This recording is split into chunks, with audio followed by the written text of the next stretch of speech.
नमस्कार दोस्तों, आप सभी का स्वागत है हमारे इस आदि सागर यूट्यूब चैनल में।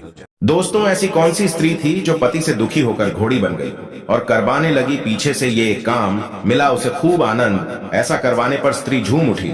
नमस्कार दोस्तों, स्वागत है आप सभी दर्शक भाइयों का फिर से हमारे यूट्यूब चैनल स्माइल फैमिली में।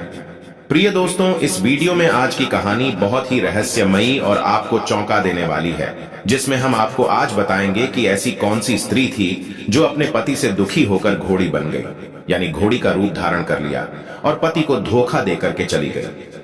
औरत पीछे से लेने लगी खूब आनंद। मित्रों, ये सुनकर आप बहुत ही आश्चर्य में पड़ गए होंगे कि मनुष्य योनि पा करके एक स्त्री घोड़ी क्यों बन गई। तो आइए दोस्तों, बताते हैं इस कहानी के माध्यम से आपको उस स्त्री का नाम जिसने घोड़ी का रूप धारण किया। आपसे निवेदन है, हमारी इस कहानी को पूरा ही सुने, वीडियो को अधूरा छोड़ करके ना जाएं और सुंदर सी वीडियो को लाइक जरूर करें। कहानी की समाप्ति होने तक हमारे चैनल पर बने रहे और साथ ही साथ आपने अभी तक हमारा चैनल को सब्सक्राइब नहीं किया है, आप हमारे चैनल पर नए मेहमान दर्शक बन करके आए हैं, तो मित्रों आपसे निवेदन है कि आप हमारे चैनल को भी सब्सक्राइब कर लें और बेल आइकन घंटी को भी दबाना ना भूलें, क्योंकि आपका एक सब्सक्राइब महत्वपूर्ण है। तो चलिए दोस्तों, वीडियो को लाइक करके अब शुरू करते हैं। ये कहानी दर्शक बंधुओं बाद उस समय की है। देवलोक के सबसे अच्छे शिल्पकार विश्वकर्मा को तो आप अच्छी तरह जानते ही हैं, जो वहां के सबसे बेस्ट शिल्पकार थे, जिनकी एक पुत्री थी, उसका नाम संध्या था, जो बहुत सुंदर और रूपवान थी, जिसका रूप सबको मोहने वाला था। दोस्तों कहते हैं कि वह विश्वकर्मा की पुत्री दिन भर तपती धूप में खेला करती थी। उसे ऐसा करते और खेलते बहुत आनंद आता था। उसे धूप में खेलते हुए देखकर ऐसा लगता था जैसे मानो सूर्य की तेज किरणों का कोई असर उस पर नहीं होता। दोस्तों, इसी तरह से धीरे धीरे जब संध्या बड़ी हुई, यानी जवान हो गई, तभी एक दिन विश्वकर्मा और उनकी पत्नी ने संध्या को बड़े मुग्ध भाव से सूर्य को निहारते देखा। ये देखकर विश्वकर्मा अपनी पत्नी से बोले कि हे देवी, ऐसा लगता है हमारी बेटी सूर्य पर मोहित हो गई है। आप देख रही हो ना, कितने मुग्ध भाव से सूर्य देव को ताके जा रही है, यानी घूर घूर कर देखे जा रही है। दोस्तों, तभी विश्वकर्मा की पत्नी ने कहा कि हे स्वामी, मुझे भी ऐसा लगता है कि हमारी प्यारी बेटी सूर्य पर मोहित हो गई।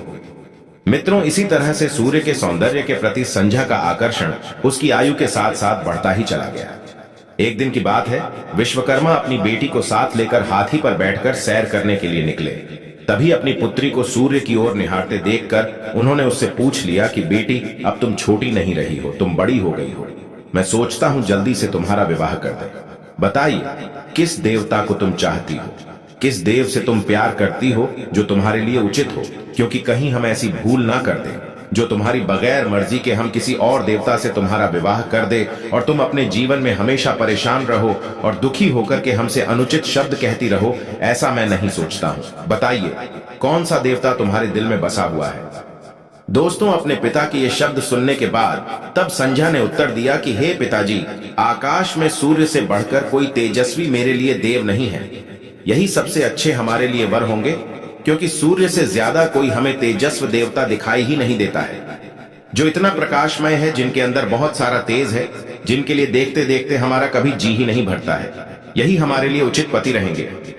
दोस्तों, अपने बेटी की बात सुनकर करके तब पिता विश्वकर्मा कहते हैं, ठीक है, हम सूर्य के साथ ही तुम्हारा विवाह कराए देते हैं।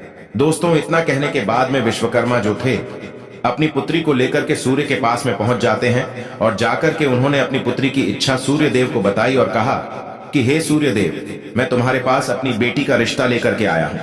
हमारी बेटी तुमसे प्रेम करती है और तुम्हें पसंद करती है। तुम्हारे अलावा किसी देवता को वह पसंद नहीं करती और तुम्हारे अंदर वो तेज देखती है। उस तेज पर मेरी बेटी प्रेम मुग्ध है, इसलिए हम अपनी बेटी का विवाह तुमसे करने के लिए आए हैं। तुम्हारी क्या इच्छा है, ये हमको साफ साफ बताओ। तो दोस्तों, सूर्यदेव कहते हैं विश्वकर्मा से कि हम तुम्हारी बेटी के साथ रिश्ता करने के लिए तैयार हैं। कहने का मतलब है दोस्तों, सूर्यदेव ने संध्या के साथ विवाह करने के लिए वो रिश्ता स्वीकार कर लिया और बोले, आपकी पुत्री मेरे साथ विवाह करना चाहती है। ये मेरे लिए सौभाग्य की बात है, पर इससे ये तो पूछ लो कि क्या ये मेरा ताप सहन भी कर पाएगी या नहीं कर पाएगी। कहीं ऐसा ना हो कि ये मेरा ताप सहन ना कर पाए और इसके लिए वो काम करना पड़े। जो इसने कभी सपने में भी ना सोचा हो, अर्थात मुझको छोड़ करके ना जाना पड़े, इसलिए इससे पूछ लो। प्रिय दोस्तों, विश्वकर्मा जो थे संध्या को एक ओर ले जाते हैं और अकेले में जाकर के पूछते हैं कि हे बेटी, सूर्य देव का उत्तर तुमने सुन लिया है, अब तुम बताओ, हर ऋतु में उनके तेज को तुम सहन कर लोगी या नहीं कर पाओगे? जवाब दिया, हाँ पिताजी, मैं बड़े विश्वास के साथ कहती हूँ कि मैं सूर्य देव के तेज को हमेशा सहन कर लूंगी, इसमें कोई दो राय नहीं है। दोस्तों, तब विश्वकर्मा जाते हैं और कहते हैं सूर्य देव से कि हमारी बेटी आपका तेज सहने के लिए हर समय तत्पर तैयार है, इससे कोई आपत्ति नहीं है। तो दोस्तों, सूर्य भगवान जो है विश्वकर्मा से संध्या के साथ विवाह करने के लिए हाँ कर देते हैं। कुछ ही दिनों के बाद दोस्तों, विश्वकर्मा संध्या का विवाह सूर्य देव के साथ कर देते हैं। संध्या सूर्य देव के साथ उनके लोक चली जाती है।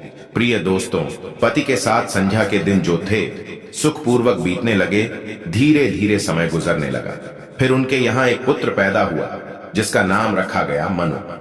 अनेक ऋषि मुनि बालक को आशीर्वाद देने के लिए आए, यानी सूर्य देव के पास पहुंचे। उस बच्चे को आशीर्वाद देने के लिए और आशीर्वाद देते देते कहने लगे कि ये बालक ज्ञानियों में भी ज्ञानी होगा। इस तरह की भविष्यवाणी जो थे ऋषिगण करने लगे।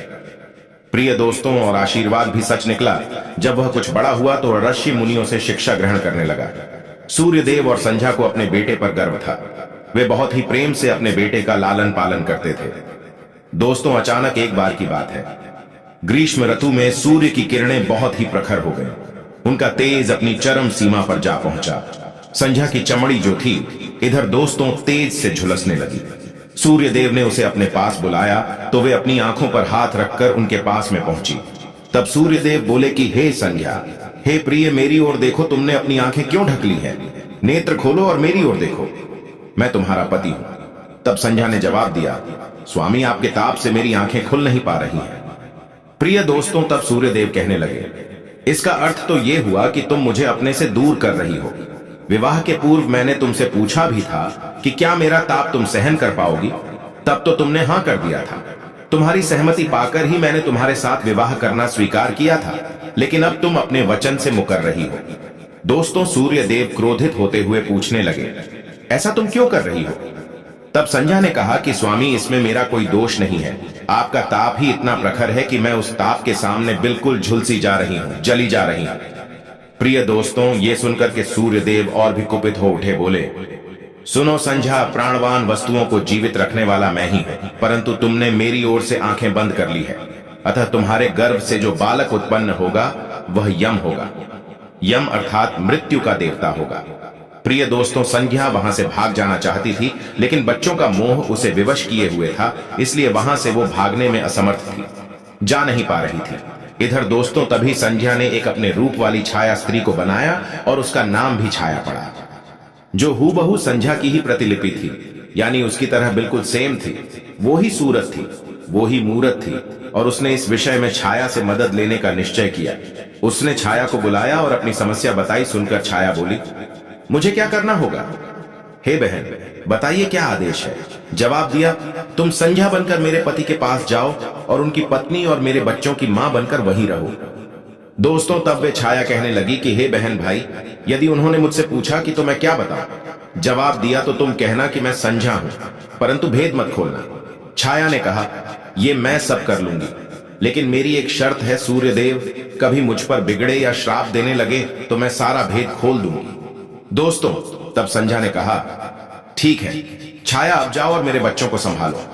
प्रिय दोस्तों, जाते समय वो छाया कहने लगी कि हे बहन, तुमने मुझे बहुत ही कठिन काम सौंपा है। संध्या, फिर भी मैं भरसक प्रयत्न करूंगी और पूरा प्रयास करूंगी कि तुम्हारे आदेश को निभा पाऊं। इतना कहने के बाद दोस्तों, छाया वहां से चली गई। उसके जाने के बाद संध्या सोचने लगी, मैं मायके जाती हूं तो मां और पिताजी मुझे देख करके प्रसन्न होंगे। मैं कुछ समय वहां रहूंगा, परंतु पिताजी कहेंगे कि स्त्री की शोभा पति के घर रहने में ही है। ऐसे ही विचारों में उलझी दोस्तों, वे मायके को चल पड़ी। रास्ते में उसके मस्तिष्क में उलझने टकराने लगे। वह सोचने लगी, पिताजी जब मुझे लौट जाने को कहेंगे तब मैं जंगल में चली जाऊंगी। प्रिय दोस्तों, इतना सोचने के बाद में संध्या अपने मायके में पहुंच जाती है। पिता ने उसका बड़ा आदर सत्कार किया और बोले, आओ बेटी, सब कुशल मंगल तो है?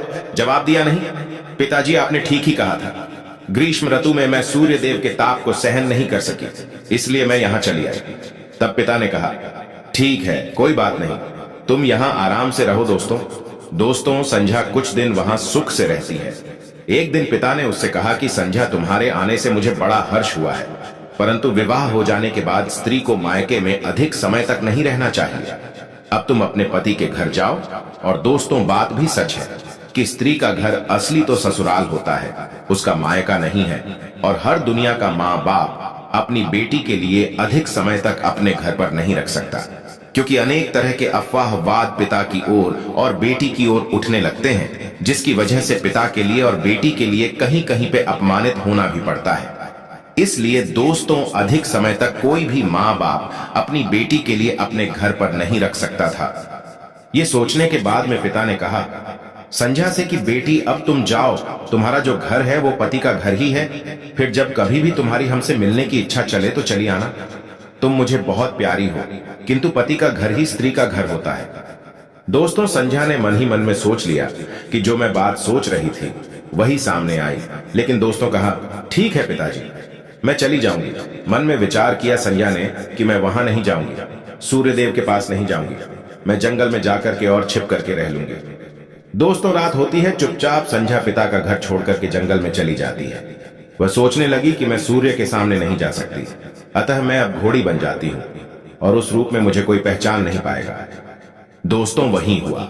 संध्या ने घोड़ी का रूप धारण किया और वहीं जंगल में तपस्या करने लगी, आराम से रहने लगी और सूर्य के ताप की शक्ति कम करने के लिए कठोर तप करने लगी। प्रिय दोस्तों, उधर छाया ने सूर्य के यहां जाकर संध्या का स्थान ले लिया था। सूर्य देव ने उसे संध्या ही समझा। वे बोले, तुम लौट आई हो मेरे यहाँ। दोस्तों, छाया खेत भरे स्वर में कहने लगी कि क्षमा कर दो स्वामी, मैंने अपनी दुर्बलता को जीत लिया है। तब सूर्य देव ने कहा, संध्या, मैं तो कब का तुम्हें क्षमा कर चुका हूं, अब घर की जिम्मेदारी संभालो, बच्चों का लालन पालन करो। प्रिय दोस्तों, छाया ने कक्ष में लेटे दोनों बच्चों पर निगाह डाली और घर की जिम्मेदारियां संभाल ली। छाया इस घर में सुखी थी। दोस्तों, वह प्रायः सोचा करती, बेचारी संध्या के लिए कितना अच्छा घर त्यागना पड़ा, क्या वह कभी यहां लौटेगी या नहीं। धीरे धीरे दोस्तों, समय गुजरने के बाद छाया को एक पुत्र पैदा हुआ। पुत्र पैदा होने के बाद वह कुछ चिंतित रहने लगी और सोचने लगी कि मुझे ये नहीं भूलना चाहिए कि मैं संध्या की छाया ही हूं। दोस्तों, छाया ने एक पुत्र और पुत्री को जन्म दिया। अब छाया का व्यवहार बदलने लगा। वह अपने बच्चों से तो प्यार करती, लेकिन संध्या के बच्चों को ताड़ने और उनके साथ दुर्व्यवहार करने लगी। प्रिय दोस्तों, मनु ने तो बेमाता के व्यवहार को नजरअंदाज कर दिया, लेकिन यम को उसका व्यवहार खटखटा रहा था। माता छाया का यमुना बहन के साथ ऐसा व्यवहार करना उचित नहीं। वह अपने बच्चों के साथ तो कितना अच्छा व्यवहार करती है, हम भाई बहन से नफरत करती है। दोस्तों, यमराज के लिए यह बहुत बुरा लगा। एक दिन तो हद ही हो चुकी थी। छाया ने यमुना के बाल पकड़े और उसे डंडे से पीटते हुए बोली, कमबख्त, तुम मरते भी तो नहीं हो, मर जाओ तो मेरा पीछा छूटे। दोस्तों, जब छाया देर तक यमुना को पीटती रही तो यम से नहीं रहा गया और उन्होंने जाकर के छाया का हाथ पकड़ लिया और गुस्से से बोला, बस माता, अब तुमने यमुना पर हाथ उठाया तो मुझसे बुरा कोई नहीं होगा। छाया कहने लगी, अच्छा, तेरी ये हिम्मत मुझे धमकी देता है। ठहर, आज मैं तेरे पिता से इसकी शिकायत करूंगी। छाया दोस्तों क्रोध में भर गई। उसके बाद दोस्तों, छाया ने तो इस डर से सूर्यदेव से शिकायत नहीं की कि कहीं हमारा भेद उजागर ना हो जाए, लेकिन यम और यमुना ने तंग आकर अपने पिता से उसकी शिकायत अवश्य